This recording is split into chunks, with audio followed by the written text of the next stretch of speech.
MNA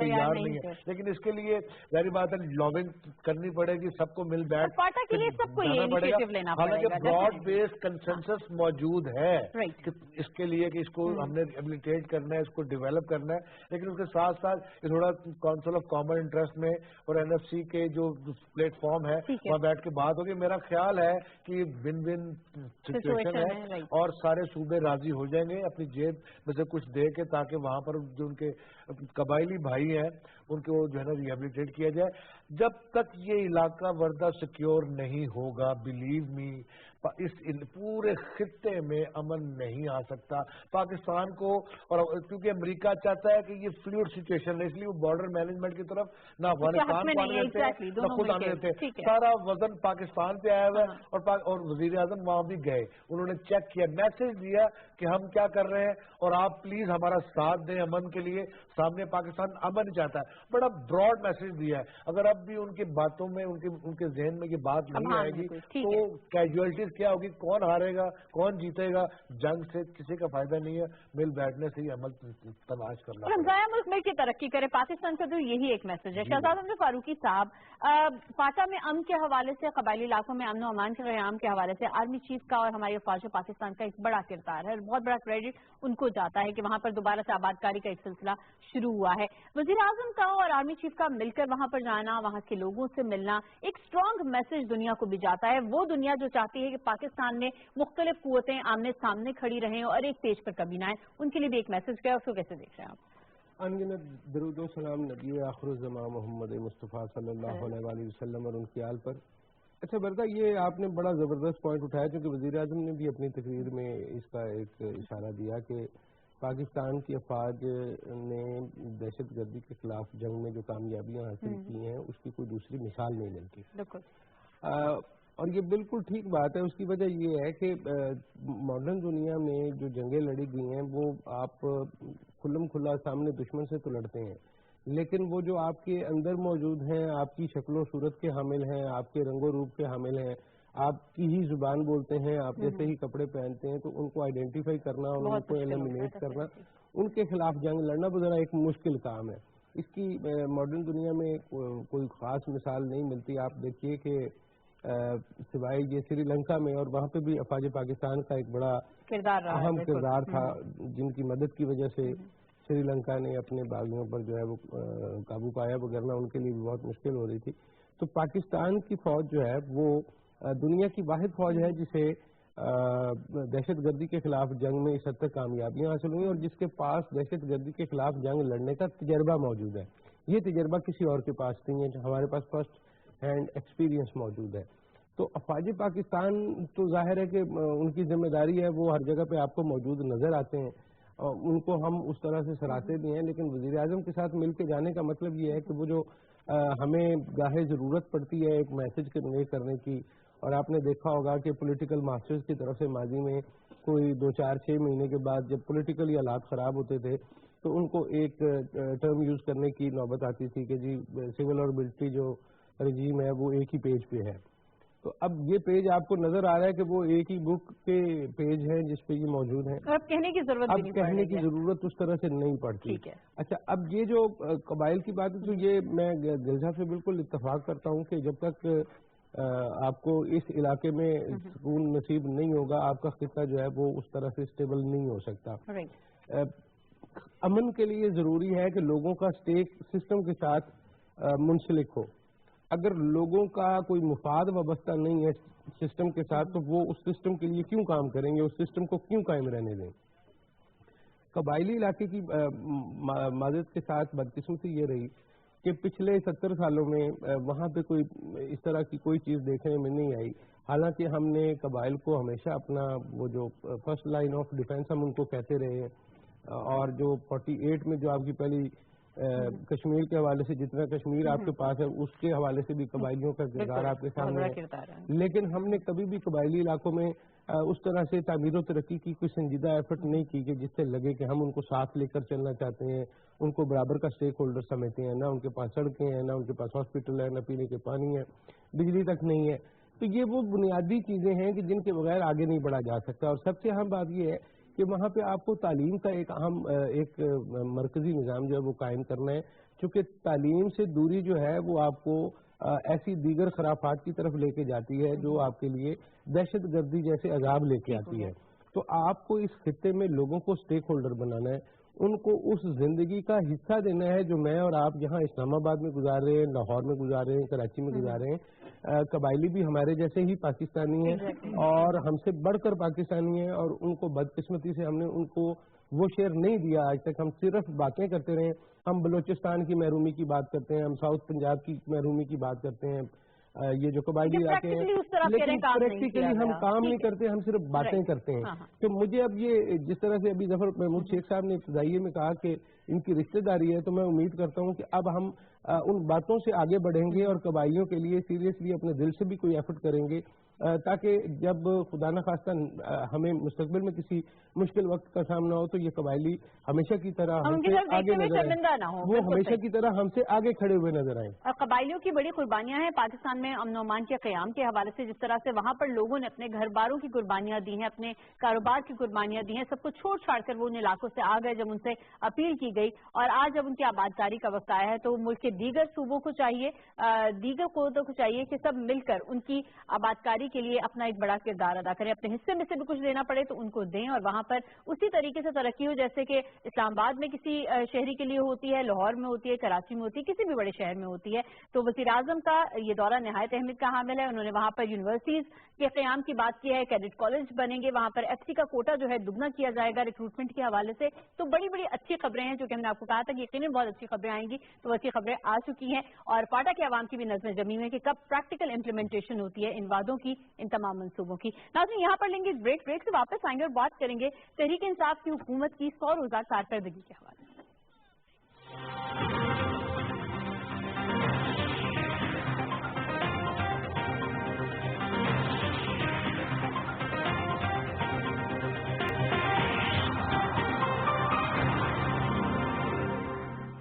welcome back ناظرین. اگلی خبر کا انتخاب ہم نے کیا ہے دی نیوز سے, اور آج کا اداریہ ہے, ایڈیٹوریل ہے کہ 100 ڈیز.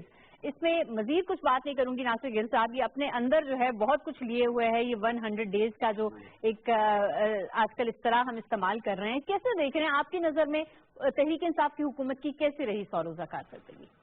دیکھیں وردہ, بہت ساری چیزیں, بڑا لمبا سبجیکٹ ہے کہ ریاست کس طرح آپریٹ کرتی ہے. ریاست بعض اوقات حکمت سے آپریٹ کرتی ہے, بعض اوقات قانون کا سہارا لیتی ہے, بعض اوقات طاقت کا سہارا لیتی ہے, بعض اوقات کنسنسس کا سہارا لیتی ہے اور اپنے وہ کرتی ہے.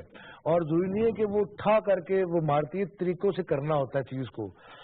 باقی جو دوسری باتیں ہیں 100 دنوں میں انالائز کرنا, جو مسائل تھے گورنمنٹ کے چلتے آ رہے تھے ان کو ایڈریس کر کے ان کو ریفریش کر کے ان کورس کرنا, یہ ایک ہرکولین ٹاسک ہے جو کہ اس کے لیے کچھ ٹائم لگے گا. اب آتے ہیں مسئلہ سوال پہ.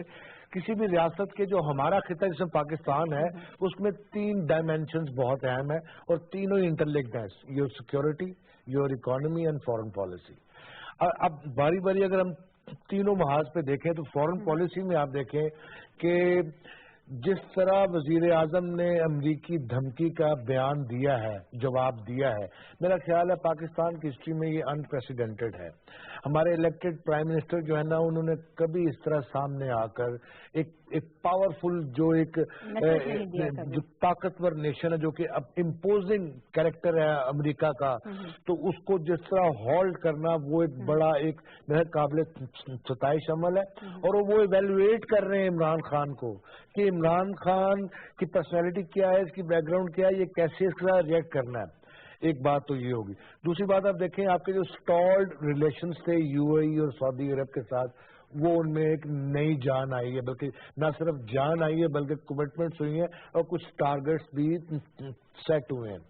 اس کے بعد آپ دیکھیں ملائیشیا جیسا ملک, مہاتیر محمد تو کسی کو اپنے کمرے سے باہر آ کے نہیں ملتا, وہ ایک میورک ہے, وہ اپنی باتیں اپنے انداز سے کرتا ہے. وہ اس میں چائنیز ہال آف پیپل میں جا کے, بیجنگ میں جا کے انہوں نے چائنا پہ اتنی تنقید کی کہ وہ سننے سے تعلق رکھتی ہے کہ انہوں نے کہا کہ یہ کیا دیوانہ آدمی جو کہ آگے, اس کے ساتھ میچ کیا اور جیو پولیٹیکل میں اپنی باتیں کی.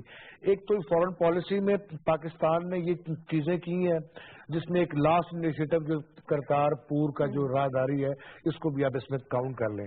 اب آ جائیں آپ, یہ اکانومی پہ. Economy remains in a must of mystery, وہ شراؤڈ کرتی ہے اس کی جو مسٹک کنڈیشن ہے. تو چیزیں اس کے بعد آہستہ آہستہ کچھ دیر کے بعد جو ہے نا وہ سامنے آتی ہیں اور کھلتی ہیں, ایک دم اس کا اظہار نہیں ہوتا. اس پہ بھی گورنمنٹ کافی بات کر رہی ہے. میرا خیال ہے اس میں یہ جو ہمارا سب سے اہم جو مسئلہ تھا کہ جو ادائیگیوں میں توازن کا بحران تھا, اس پہ بڑی حد تک جو ہے نا وہ قابو پا لیا. لیکن یہ شارٹ لیوڈ ہوگا, یہ ابھی آگے یہ لانگ ٹرم پلاننگ ہمیں کرنی پڑے گی, کیونکہ کچھ دیر کے بعد یہی معاملات دوبارہ اسی طرح سر اٹھائیں گے. دوسرے میں آپ سیکیورٹی کی بات, میں اخیری بات کروں گا, بہت اہم ہے. میں نے پہلے بات کی تھی, حکومت کبھی حکمت سے کام لیتی ہے, کبھی قانون سے کام لیتی ہے اور کبھی طاقت سے. ابھی یہ جو ایل ٹی پی کے خلاف جو پہلے جو بات چل رہی تھی کہ انہوں نے ایک دھرنا دیا اور پوری ریاست کو انہوں نے جرگمال بنا لیا, حکومت نے بڑی سوئفٹلی اسمارٹلی موو کرتے ہوئے انہوں نے جو اپنا پلان آگے بنایا تھا, حکومت نے سب کو جو ہے نا وہ پکڑا ہے. بعضوں کو ایم پی او کے تحت پکڑا ہے, بعضوں کے خلاف مقدمات کیے ہیں, بعضوں کو پروٹیکٹو کسٹڈی میں لیا ہے. اور میرا خیال ہے بڑی اور وہ آن کورس رکھا ہے. آگے کے معاملات کس طرح چلیں گے, میرا خیال ہے کہ حکومت کی زیادہ جو ہے نا کامیابیاں ہیں. کچھ جو ہے نا وہ ابھی انسرٹینٹی اور غیر یقینی کی صورتحال ہے جو کہ بادل, کیونکہ ابھی those things are shrouded in mist, وہ تھوڑی دیر کے بعد سیٹل ہوگی اور چیزیں. نہ تجربہ کار حکومت تھی اور مخالفین کی, ناقدین کی نظریں بہت زیادہ لگی ہوئی. آج کل بھی ہم جو بھی اخبار اٹھا کے دیکھ رہے ہیں تو حکومت کی 100 روزہ کارکردگی کے حوالے سے کچھ نہ کچھ بیانات مختلف اپوزیشن لیڈرز کے چھپے ہوتے ہیں, یا اخبار نے اپنی جانب سے بھی بہت کچھ لکھا ہوتا ہے. لیکن جس طریقے سے طرز حکومت رہا ہے موجودہ حکومت کا, 100 دن تو ہم نے پورے کر لیے ہیں. اندرونی اور بیرونی دونوں چیلنجز بہت زیادہ تھے, لیکن جس طرح حکومت نوردازماں ہوئی ہے, کیا آپ کو لگتا ہے کہ بہت کم وقت میں ہم نے قابو پا لیا, یا ابھی بھی بہت کچھ کرنا باقی ہے اور بہت بڑے بڑے ٹاسک ہمارے سامنے کھڑے ہیں؟ اچھا ورنہ یہ ڈسکشن بہت لمبی ہو سکتی ہے جیسے گل صاحب نے کہا, لیکن گل صاحب نے اپنے ابتدائیے میں فرمایا کہ ریاست جو ہے وہ اپنے افعال سر انجام دینے کے لیے کبھی حکمت سے کام لیتی ہے, کبھی قانون سے کام لیتی ہے اور کبھی طاقت سے کام لیتی ہے. ہماری بدقسمتی یہ رہی کہ پچھلے 70-72 سال میں ہماری ریاست نے یہ جو تینوں طریقہ کار تھے یہ آزمائے ضرور, لیکن یہ تینوں طریقہ کار صرف اپنے ایک خاص مقتدر طبقے کی مفادات کی تکمیل کے لیے ہم نے ان کو استعمال کیا. ہم نے حکمت بھی اپنے لیے ہی استعمال کی, ہم نے قانون کو بھی اپنے لیے توڑا مروڑا, اور ہم نے طاقت بھی اپنے لیے حاصل کی. اب پہلی دفعہ مجھے لگتا ہے کہ وہ جو احساس ہے محروم لوگوں کا وہ اس حکومت کے پاس موجود ہے, اس کے دل میں موجود ہے, جس کی پہلی نشانی آپ کو ملی ہے جو بے گھر لوگوں کے لیے انہوں نے شیلٹر ہومز کا جو قیام وہ عمل میں لائیں.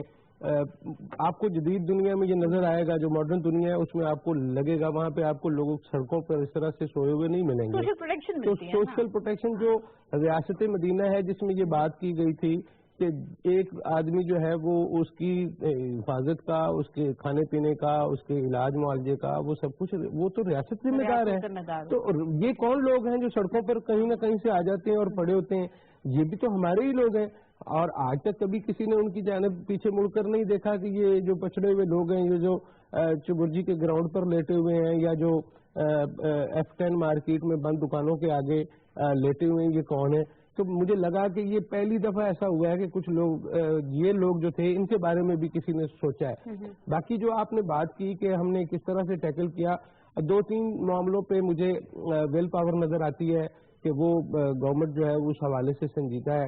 مثلا یہ جو اسٹولن ایسٹس کی واپسی کے لیے جو انیشیٹو لیے جا رہے ہیں, جس طرح سے شہزاد اکبر, بیرسٹر شہزاد اکبر جو ہے وہ جا رہے ہیں اور آ رہے ہیں اور بات چیت کر رہے ہیں اور معاہدہ جات کی تکمیل کر رہے ہیں, مجھے لگتا ہے یہ ہے کہ ہم اس معاملے میں بھی سیریس ہیں اور ہم اب لوگوں کو اس طرح سے وسائل کی لوٹ مار جو ہے وہ اس طرح سے کھلے عام نہیں ہوگی جس طرح سے پہلے روٹین کا حصہ تھی. تیسری بات یہ ہے کہ چیلنجز بہت زیادہ ہیں. 100 دن میں اگر آپ کسی معجزے کی توقع لگائے ہوئے تھے تو شاید وہ تو نہیں ہو پائے گا. 100 دن میں آپ صرف یہ جج کر سکتے ہیں کہ ان کی پیسے کھانے کی کتنی نیت ہے اور پیسہ بچانے کی اور لوگوں کی فلاح و بہبود پر خرچ کرنے کی کتنی نیت ہے. تو وہ میرا خیال ہے آپ کو نظر آ رہی ہوگی. لیکن ایک چیز میں ضرور کہوں گا جو آپ نے اپنے ابتدائیے میں کہا تھا کہ چونکہ یہ نئی حکومت ہے تو غلطیاں ہوں گی اور ہم ان غلطیوں پر گرفت بھی کرتے رہیں گے بطور میڈیا, بطور واچ ڈاگ, لیکن ہمیں تھوڑی سی لینینسی سے بھی کام لینا ہوگا. یہ بڑی خوش آئند بات ہے کہ آپ کے پاس ایک تیسری سیاسی جماعت سامنے آئی ہے منظر پہ, اور جتنے زیادہ اسٹیک ہولڈر ہوں گے آپ کی جمہوریت کے حوالے سے, آپ کے سسٹم کے حوالے سے, وہ آپ کی سسٹم کی حفاظت کے ذمہ دار ہوں گے. اب آپ نے پاکستان تحریک انصاف کو بھی سسٹم کا ایک حصے دار بنا دیا ہے, تو اب پہلے اگر پاکستان پیپلز پارٹی اور مسلم لیگ نون تھے, تو اب آپ کو ایک تیسرا اسٹیک ہولڈر بھی نظر آ رہا ہے جو جمہوریت کو چلتے رہنے کی ایک اضافی ضمانت ہوگا. بالکل صحیح ہو گیا. ظفر محمود شیخ صاحب, چیلنجز بھی بہت ہیں اور ایکسپیکٹیشنز بھی بہت زیادہ ہیں موجودہ حکومت کے ساتھ, ایک تیسری قوت کے طور پر سامنے آئے ہیں. آپ کو کیا لگتا ہے کہ 100 روز کیا اہمیت رکھتے ہیں جہاں پر 5 سالہ ایک مدت ہوتی ہے حکومت کی اور حکومت کو پرفارم کرنے کا موقع ملتا ہے, ایسے میں 100 روز کیا ہم کچھ زیادہ ہی جلد بازی سے کام نہیں لے رہے؟ یقیناً ہم جلد بازی سے کام لے رہے ہیں, ورنہ اس ایشو پہ تو میں دل چاہتا ہے کہ سارا دن میں پی ٹی وی پہ بیٹھا رہوں اور بولتا رہوں اور قوم کو بتاتا رہوں کہ کہاں کہاں ہم نے قوم کو دھوکہ دینے کی کوشش کی ہے, ایک ہم نے ایلیوژن کریٹ کیا ہے, ایک سراب ہم نے بنانے کی کوشش کی ہے لوگوں نے.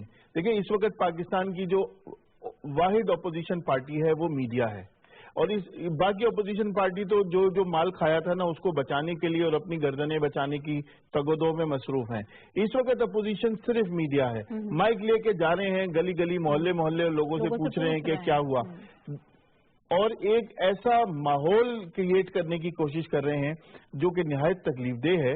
دیکھیں حکومت کی تنقید کرنا, اچھی بری بات کی اچھی کی تعریف کرنا اور کمزوری کی نشاندہی کر کے اس پہ تنقید کرنا یہ میڈیا کا حق ہے, لیکن 100 دن میں آپ کچھ نہیں کر سکے, آپ کی ٹیم اچھی نہیں ہے, آپ نے یہ کر دیا, آپ نے وہ کر دیا, اس طرح کی فضول اور لایانی باتیں جو ہیں وہ پسے ہوئے تھکے ہوئے اور بیچارے غربت کے مارے اور پریشانیوں سے اکتائے ہوئے عوام کے لیے پریشانی کا سبب تو پیدا کرتی ہیں, لیکن یہ نہیں بتاتے کہ بھئی اس 100 دنوں میں ایک اسٹیٹ کی ڈائریکشن سیٹ ہو چکی ہے. لیکن کیا یہ نہیں لگتا کہ کسی ایک تیسری قوت کو برداشت نہیں کیا جا رہا, کیونکہ جو بار بار کے باریاں لینے والے تھے اصل میں تو وہی ہے نا. میں بالکل اسی بات کی طرف آ رہا تھا کہ ہماری ایک بہت سینئر جرنلسٹ ہیں, انہوں نے ابھی پچھلے 2 دن پہلے سیمینار میں بھی کھل کے اس کا ذکر کیا کہ بھائی میڈیا کو پارٹی نہیں بننا چاہیے تھا, جو بن چکی ہے اس میں کوئی شبہ نہیں ہے, اور وہ عوام کے ذہنوں کو پراگندہ کر رہی ہے. اچھا اس میں ہو کیا رہا ہے؟ ہو یہ رہا ہے کہ ایک جانب تو اسٹیٹ کی ڈائریکشن سیٹ ہو رہی ہے, بہت سارے وہ کام جو کبھی نہیں ہونے چاہیے تھے وہ ہونا شروع ہوئے, لیکن کمزوریاں بھی ہیں, ان کمزوریوں کو آپ ہائی لائٹ کریں. پارٹی کیوں بنتے ہیں؟ کیا کوئی بڑا اسکینڈل سامنے آیا؟ نہیں آیا. آپ ڈھونڈیں آپ کی انویسٹیگیشن کہاں گئی.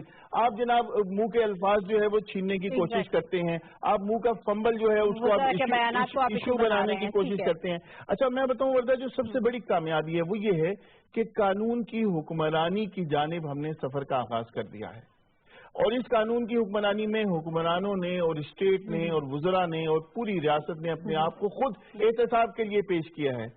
اور ہوا یہ تھا کہ انہوں نے خود کھڈے کھودے, 1200 ارب ڈالر کا انہوں نے سرکولر ڈیٹ بنایا, 97 بلین روپیز کے انہوں نے ایڈوانس چیک سائن کیے, 150 ارب کا گیس کا ڈیٹ کیا, 1800 ارب روپے کا سود کا. یہ جگہ جگہ کھڈے کھود کے اور خود یہ اس کے کنارے بیٹھ گئے اور انتظار کر رہے تھے کہ حکومت نئی والی حکومت کب گرے گی. اللہ نے کرم کیا, اس ملک کے عوام کی دعائیں رنگ لائیں اور ہم اس کرائسس پیریڈ سے نکل گئے.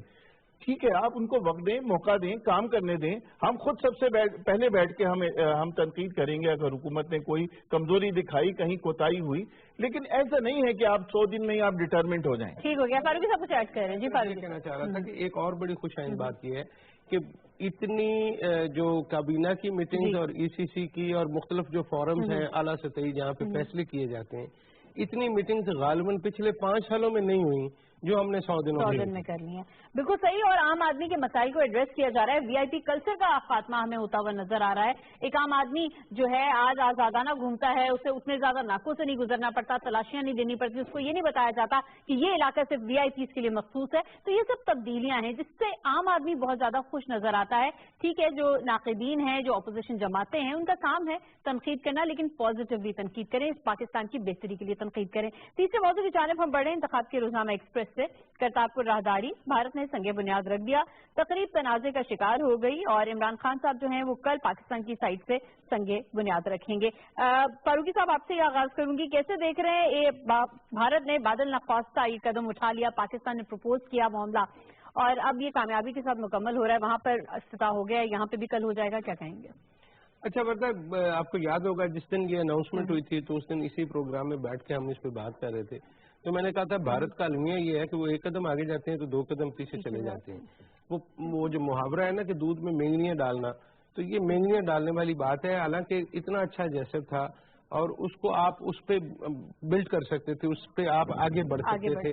آپ نے اس بدقسمتی سے ہمیشہ کی طرح بھارت نے اس موقع کو بھی جانے دیا. اگر دونوں ممالک کی جانب سے بات چیت ہو جاتی اور آپ ایک ہی دفعہ دونوں طرف ایک ایسی تقریب کا انعقاد کرتے تو وہ کتنی اچھی بات ہوتی اور اس خطے سے کتنا اچھا میسج پوری دنیا کے لیے جاتا. آپ نے دیکھا اس پہ بھی انہوں نے پالیٹکس کرنے کی کوشش کی. وہ اب کوشش یہ کر رہے ہیں کہ جو کرتارپور کے حوالے سے پاکستان نے پہل کی ہے, اس انیشیٹو کا جو کریڈٹ ہے وہ پاکستان نہ لے جائے. اب انہوں نے اس کا الگ سے اپنی تقریب کر لی ہے. کبھی کہتے ہیں وزیر اعلیٰ آ رہے ہیں, کبھی کہتے ہیں نہیں آ رہے, کبھی کہتے ہیں ہمارا کوئی منسٹر شریک ہوگا, کبھی کہتے ہیں نہیں شریک ہوگا. تو وہ ایک جس کو کہتے ہیں کہ ایک چیزوں کو اس طرح سے گڑبڑ کر رہے ہیں کہ وہ پاکستان کا جو کلیئر کٹ ایک انیشیٹو ہے جس کا کریڈٹ اس کو ملنا چاہیے, جو کہ ڈیو ہے, اس میں وہ اب رنگ میں بھنگ ڈالنے کی کوشش کر رہے ہیں. تو میری خواہش اور کوشش اس حوالے سے ہماری یہ ہونی چاہیے پاکستان کی کہ بھارت تو یہ کرتا رہے گا, لیکن ہمیں اپنے اچھے اقدامات کا سلسلہ جو ہے وہ بڑھاتے رہنا چاہیے. ہمیں بلڈ کرنا ہے. یہ 1.5 ارب لوگوں کی زندگیوں کا معاملہ ہے جو اس معاملے سے, اس خطے سے وابستہ ہے. ان لوگوں کو غربت کے نشان سے جو نیچے زندگی گزار رہے ہیں, ان کی زندگی بہتر ہی اسی صورت میں ہو سکتی ہے کہ ہم لوگ آپس میں بیٹھ کے اپنے تنازعات کا حل کریں اور یہاں پر لوگوں کو وہ زندگی دیں جو زندگی گزارنا ان کا پیدائشی حق ہے, جو فطرت نے ان کو ودیت کیا ہے. ہمیں یہ جو جس طرح سے ہم ایک اسٹیٹ آف وار میں رہ رہے ہیں مسلسل 72 سال سے, ہمیں اب اس کنڈیشن سے آگے نکلنا ہے. لیکن وہ جو ان کے ذہن میں اپنی تعداد کی اور اپنی طاقت کا ایک گھمنڈ ہے, یا ان کو جو اس سے نکل کے جب تک وہ ریالٹی کو فیس نہیں کریں گے, جب تک وہ اپنے چیلنجز کو ٹیک آن نہیں کریں گے, آنکھیں بند کیے بیٹھے رہیں گے, اور کبھی آپ لوگوں کو ذبح کر دیں گے گائے کے حوالے سے, تو کبھی آپ لوگوں کو حق بات کہنے پہ ان کے گھروں میں گھس کے شہید کر دیں گے, تو اس طرح سے معاملہ آگے نہیں چلے گا. اب یہ دنیا وہ نہیں ہے. آپ 2018 میں رہ رہے ہیں, فار ہیون سیک اب آپ 2018 کے حوالے سے اس طرح سے آپ بہیو بھی کرنا شروع کریں. بالکل صحیح ہو گیا. ناصر گل صاحب, ایک تو کرتارپور کا معاملہ ہے, لیکن بیک دا اسٹیج جو ہے بہت کچھ ہو رہا ہے, بیہائنڈ دا پکچر بہت کچھ چل رہا ہے. پاکستان میں ہونے والی تازہ ترین دہشت گردی کی کارروائیوں کے تانے بانے بھی جا کر وہاں پر مل رہے ہیں. بھارت پاکستان کو کریڈٹ دے نہ دے, کرتارپور کا کریڈٹ پاکستان کو ہی جاتا ہے کیونکہ پاکستان نے یہ پرپوز کیا ہے. تو جو بھارت کا ڈوئل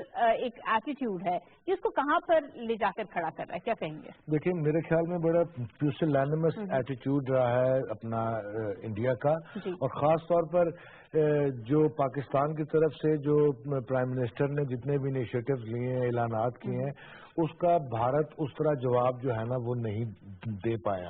اور وہ ایک کھسیانی بلی کھمبا نوچے والا وہ جو ہے نا وہ حساب ہے. اس پرسپیکٹو میں آپ دیکھیں نا, انڈیا جو ہے نا وہ اپنا ایلائی جو ہے وہ امریکہ کے ساتھ ایسے اپنے اس نے انٹرسٹ رکھ لیے ہیں کہ پورے خطے کو پتہ ہے کہ انڈو پیسفک میں امریکہ کا سینٹرل فوکل پوائنٹ کیا ہے. افغانستان میں بھی اس کے قدم جو ہے نا وہ بڑھتے چلے جا رہے ہیں, اس کے پیچھے کون ہے. دوسری طرف آپ دیکھیں تو فیٹ اف کے ذریعے پاکستان پہ دباؤ چلایا جا رہا ہے. اور کل یو ایس پومپیو نے کل ایک بیان دیا کہ امریکہ ریوارڈ دے گا ان لوگوں کو جو کہ ممبئی اٹیکس کے سسپیکٹس کو پکڑنے میں مدد دے گا. $5 ملین کی بات کی انہوں نے.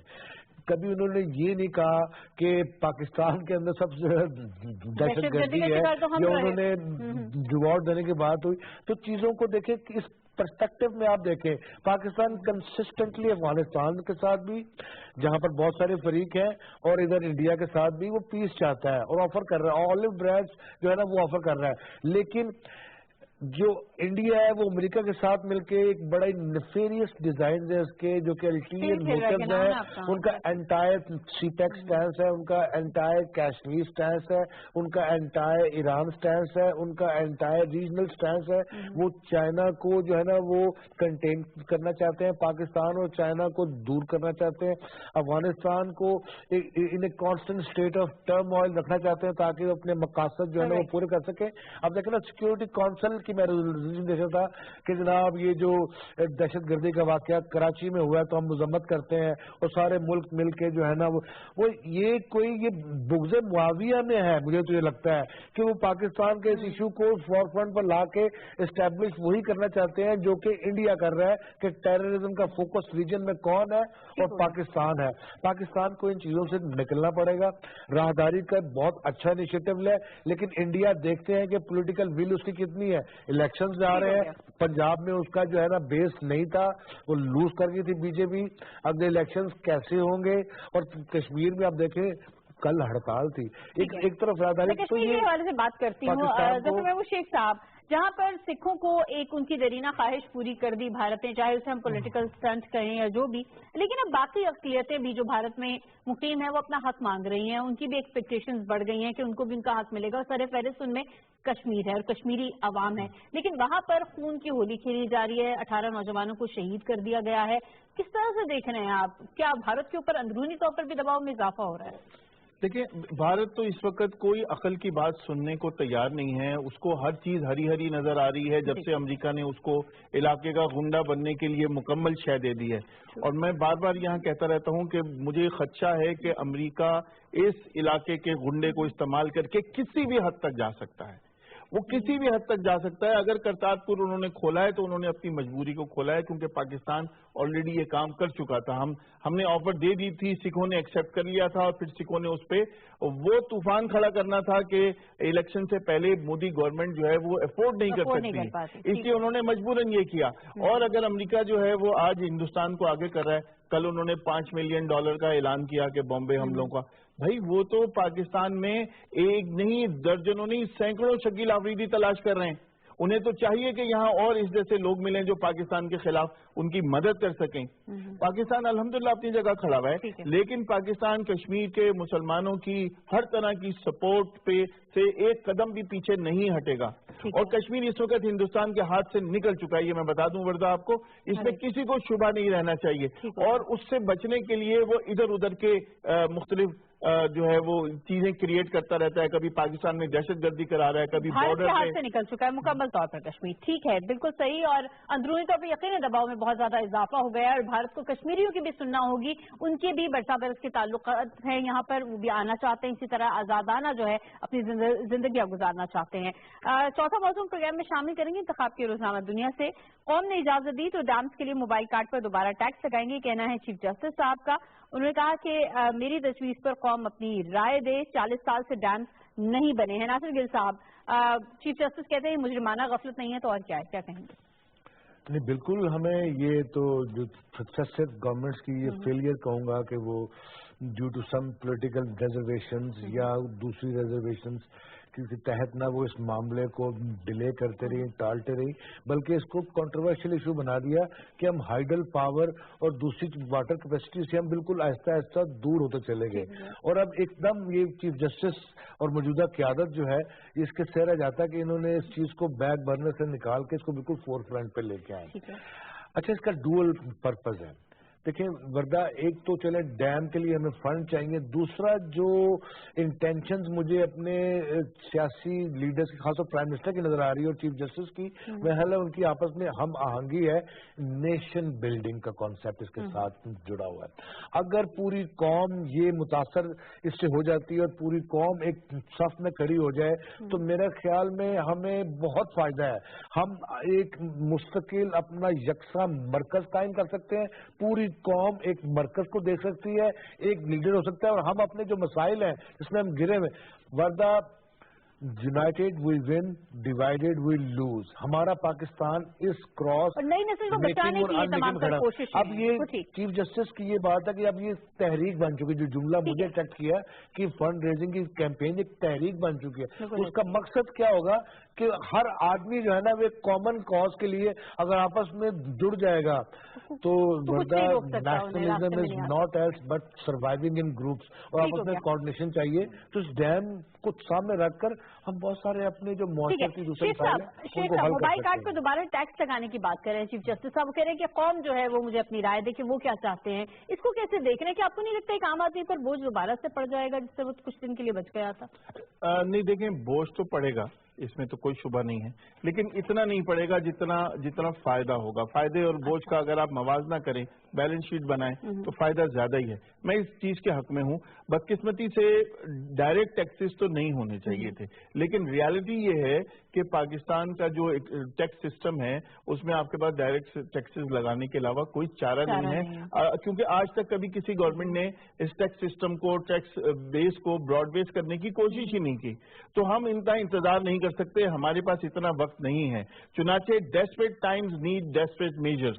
تو اگر یہ ڈیسپریٹ میجرز ہے اور ولفل ہے تو میرا خیال ہے کہ عوام کو اس پہ ساتھ کرنا چاہیے، کیونکہ ویسے بھی تو لوگ ٹیکس دے ہی رہے ہیں، بہت ساری چیزوں پہ غیر ضروری ٹیکس بھی دے رہے ہیں. تو اگر اچھے کاز کے لیے وہ کچھ عرصے تک اضافی ٹیکس دیتے ہیں اور وہ بھی موبائل میں، تو میرا خیال ہے کوئی زیادہ فرق نہیں پڑتا. یہ کرنا چاہیے. 36 ارب روپے اس قوم کے لیے لائف لائن کی حیثیت. اگر لوگوں کو یہ پتہ لگ جائے، اونرشپ لے لیں کہ جو ہم ٹیکس دے رہے ہیں یہ ملکی مفاد میں ہے، نہ صرف ملکی مفاد میں ہے بلکہ ہمارے مفاد میں ہے، تو ورنہ لوگ سامنے آ کے ٹیکس دیں گے. اصل میں یہ ڈیفیسٹ آف ٹرسٹ ہے. لوگ چیریٹی بھی گورنمنٹ کے ہاتھ میں نہیں دیتے، لوگ ایسی باتیں بھی نہیں کرتے. چیف جسٹس یو کے میں موجود ہیں، فنڈ ریزنگ کر رہے ہیں اور وہ کہہ رہے ہیں کہ ہم انڈس کے بھی انچ کے اوپر ڈیم بنائیں گے. کس طرح سے دیکھ رہے ہیں ان کی کمٹمنٹ ڈیمز کے حوالے سے؟ اچھا نہیں، یہ تو بڑی زبردست بات ہے کہ وہ ایک سے زیادہ ڈیم بنانے میں دلچسپی رکھتے ہیں. یہ جو آپ نے ابھی بات کی ٹیکسیشن کے حوالے سے ظفر محمود شیخ صاحب نے، تو وہ ان کا جو سارا ایمفسائز ہے وہ یہ ہے کہ بدقسمتی یہ ہے کہ ہمارے ہاں ڈائریکٹ ٹیکسیشن نہیں ہو رہی، جس کی وجہ سے ہمیں انڈائریکٹ ٹیکسیشن پر جانا پڑتا ہے. اب یہ جو موبائل کارڈز کی بات ہے، تو موبائل کارڈز کے حوالے سے میں یہ عرض کرتا چلوں کہ اصل مسئلہ اس پہ ٹیکس لینا نہیں تھا. لوگ دیتے رہے، کتنے سالوں سے ہم سب لوگ جو ہیں وہ ان کارڈز پہ وہ تو ٹیکس دے رہے تھے ہم. اصل ایشو یہ تھا کہ وہ جو ٹیکس کلیکشن ہوتی تھی اس کا حساب ایون گورنمنٹ کو بھی نہیں پتا ہوتا تھا، اور نہ ایف بی آر کو پتا تھا کہ کتنا ٹیکس کلیکٹ ہوا ہے اور کتنا وہ گورنمنٹ کو ملا ہے. ہمارا وہ مسئلہ جو ہے وہ ابھی تک وہیں کا وہیں ہے. وہ میکینزم ابھی تک وہ ڈیولپ نہیں ہو سکا. اگر وہ میکینزم ڈیولپ ہو جائے جس کے تحت آپ یہ اسیس کر سکیں کہ ٹوٹل جو ہے وہ کتنے لوگوں نے کتنے کارڈ کتنی مالیت کے جو ہے وہ لوڈ کیے ہیں اور اس کے بدولت کتنا ٹیکس کلیکٹ ہوا ہے، اور وہ ٹیکس جو ہے وہ باقاعدگی سے اگر حکومت پاکستان کے خزانے میں آ جائے، تو میرا خیال ہے اس سے پہلے بھی لوگوں کو کوئی زیادہ فرق نہیں پڑتا تھا. ہاں، اگر پہلے ہمارا اعتراض یہ تھا کہ جی اگر ہم 100 روپے کا کارڈ ڈلواتے ہیں تو اس میں غالباً 66 روپے آپ کو آتے تھے، تو وہ ذرا ریشو زیادہ ہو جاتی ہے. میرے حساب سے آپ کو کوئی مناسب سی اس پہ نیگوشیٹ کر کے ایک شرح آپ اس پہ رکھ لیں. لیکن زیادہ اہمیت اس بات کی ہونی چاہیے کہ وہ حکومت پاکستان کو وہ ٹیکس مل بھی جائے. لیکن آخری بات یہ ہے کہ یہ جو انچ پہ آپ ڈیم بنانا چاہتے ہیں وہ شاید ممکن نہیں ہوگا. اس پہ آپ کو ہاں میں نے کہا کہ وہ خوش آئند بات ہے کہ آپ ایک سے زیادہ بنانا چاہتے ہیں. پانچواں موضوع ناظرین انتخاب کے روزنامہ نئی بات ہے. صدر مملکت آج آئیڈیاز 2018 کا افتتاح کریں گے. نمائش میں 50,000 ممالک کے 260 وفود شریک ہوں گے. ظفر محمود شیخ صاحب، 10ویں ہو رہی ہے بین الاقوامی نمائش، کیسے دیکھ رہے ہیں؟ دیکھیں، مطلب پچھلے 70 سال میں جو پاکستان نے ترقی کی ہے، جو کامیابی حاصل کی ہے، اس میں جو ڈیفنس سسٹم ہے، اس میں جو ہماری انڈیجنس اپروچ ہے، جو ہماری انڈیجنس سکسیس ہے، وہ غیر معمولی ہے. اسی بنیاد پہ آج سے 10 سال پہلے یعنی 10 تو نہیں، خیر زیادہ ہو گئے، تقریباً یہ فیصلہ کیا گیا کہ پاکستان اپنی جو ڈیفنس کیپیبلٹیز ہیں اس کو شو کیس کرے، دنیا کے سامنے اسے پیش کرے اور بیچے. تو پہلی آئیڈیاز جو ہے وہ نہایت کامیاب ہوئی. اس کے بعد سے یہ 10ویں آئیڈیاز نمائش ہے. اور کل ہم جو چیزیں ہم دنیا کے سامنے پیش کرنے جا رہے ہیں اس میں JS-17 مشاق میزائل، ان سب چیزوں کو تو آپ یعنی سب کو پتہ ہی ہے کہ وہ کیا کیا ہے.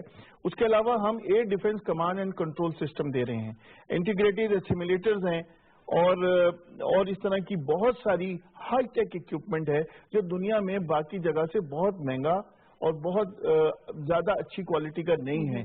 پاکستان نے یہ ساری چیزیں خود ٹیسٹ کی ہیں، استعمال کی ہیں، ان کو ہاٹ بیٹل ٹیسٹ بھی کیا ہے، اور اس کے بعد ہم اس کو دنیا کے سامنے پیش کرنے جا رہے ہیں. بالکل صحیح. ناصر گل صاحب، کیسے دیکھ رہے ہیں پاکستان شوکیس کر رہا ہے اپنے دفاعی اکوپمنٹ کو اور 50 سے زائد ممالک شریک ہو رہے ہیں؟ وردہ اگر آپ ریکارڈ دیکھیں تو میرا خیال ہے پاکستان جو بھی چیز بناتا ہے، خاص طور پہ ڈیفنس اکوپمنٹ اور دوسرے، میرا خیال ہے ان کی بڑی مانگ ہے اور کھپت ہے. بلکہ مجھے شیخ صاحب بھی بتا رہے تھے پروگرام سے پہلے کہ 15 سال تک ہم نے جو بھی چیز بنانی ہے اس کا گاہک ہمارے پاس موجود ہے. تو وردہ کیا از اٹ انف جو ہماری کیپیسٹی ہے اس وقت کیا وہ کافی ہے؟ Do we need to build on that تاکہ ہم اس کو اور انہانس کریں، اپنی ایکسپورٹس ہماری اور بڑھیں. اور خاص طور پر پاکستان کا ڈرون جو ہے، کیونکہ ہم اس سے آگے چلے گئے ہیں کہ سرویلنس اور ریکنائزنس جو ہے اس سے آگے جا کے جو آپریشنل جس میں وہ ویڈیو لنکس اور دوسری چیزیں بڑی سوفسٹیکیٹڈ ٹیکنالوجی استعمال ہوتی ہے، پاکستان نے اس میں قدم رکھا ہے اور اس کو کافی لوگ آنکھ بھر کے دیکھ رہے ہیں کہ یہ جو پاکستان نے ماڈل بنایا ہے اس کی ہر جگہ جو ہے نا پذیرائی ہوگی. تو اصل مسئلہ جو ہے نا وہ کیپیسٹی بلڈنگ کا ہے اور ان کو گورنمنٹ کو چاہیے. آپ کہہ رہے ہیں کیپیسٹی بلڈنگ کی ضرورت ہے. شہزاد عمر فاروقی صاحب آپ کی کیا رائے آئیڈیاز 2018 کے؟ اچھا دیکھیے، یہ ہمیں بیسیکلی تو ہم پہلے کبھی 7ویں بحری بیڑے کا انتظار کرتے رہے، اس کے بعد انہوں نے کہا جی ہم آپ کو F-16 کے جو ہے وہ پرزہ جات نہیں دیں گے. ٹھیک ہے. تو ہمارے لیے ایک مجبوری بن گئی کہ ہمیں یہ فیصلہ کرنا پڑا کہ ہم دفاعی اعتبار سے جو ہماری ضرورت کی چیزیں ہم ان میں خود کفیل ہوں گے. لیکن یہ ایک بڑی اچھی مارکیٹ بھی ہے اور آپ کو پتا ہے کہ مسلمان جو ممالک ہیں ان کو اگر آپ صرف 4-5 جو بڑے اسلحہ ساز ملک ہیں ان کا بڑا مہنگا اکوپمنٹ ہوتا ہے، تو اگر اس کی بنسبت اگر پاکستان کا اچھا ٹیکنالوجی کے حساب سے، چونکہ پاکستان کے پاس بڑی اچھی میزائل ٹیکنالوجی ہے، ان کے پاس بڑی اچھی ڈرون ٹیکنالوجی ہے، اور جیسے ابھی میرے دونوں ساتھیوں نے فرمایا کہ یہ فضائیہ کے اعتبار سے ہم اگلے 15 سال تک کے لیے بک ہیں. میں آپ کو یہ بھی بتا دوں کہ ایشیا کا جو واحد سرٹیفکیشن سسٹم ہے، جو تباہ شدہ طیارے ہوتے ہیں ان کو بحال کر کے اور ان کی جو کارکردگی ٹھیک ہونے کا کہ وہ 100% پرواز کے قابل ہیں، چل سکتے ہیں، ایشیا میں سرٹیفکیشن کا واحد اعزاز جو ہے وہ صرف پاکستان کے پاس ہے. پاکستان کے پاس بہترین اکوپمنٹ موجود ہے، تجربہ موجود ہے دہشت گردی کی جنگ کو لڑنے کا، اور بہترین نمائش ہونے جا رہی ہے. آپ کو آگاہ رکھیں گے اس کے حوالے سے ڈیٹیل سے بھی. ظفر محمود شیخ صاحب، ناصر گل صاحب، شہزاد عمر فاروقی صاحب اور پوری ٹیم کا بہت شکریہ. ناظرین آپ کا ہمارا ساتھ دینے کا بہت شکریہ. آپ سے ملاقات ہوگی کل کے پروگرام میں، تب تک لیے رہا.